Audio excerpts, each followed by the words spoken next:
السلام علیکم ورحمۃ اللہ وبرکاتہ۔ امید کرتا ہوں سب خیریت سے ہوں گے۔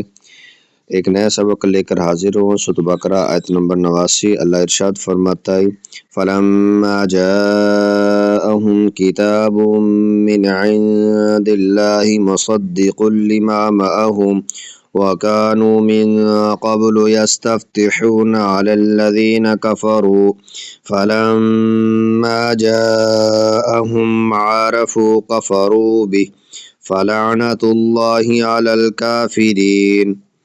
ترجمہ: اور جب ان کے پاس اللہ کی وہ کتاب آئی جو ان کے پاس موجود کتاب کی تصدیق کرنے والی ہے، اور اس سے پہلے یہ اسی نبی کے وسیلہ سے کافروں کے خلاف فتح مانگتے تھے، تو جب ان کے پاس وہ جانا پہچانا نبی تشریف لے آیا تو اس کے منکر ہو گئے، تو اللہ کی لعنت ہو انکار کرنے والوں پر۔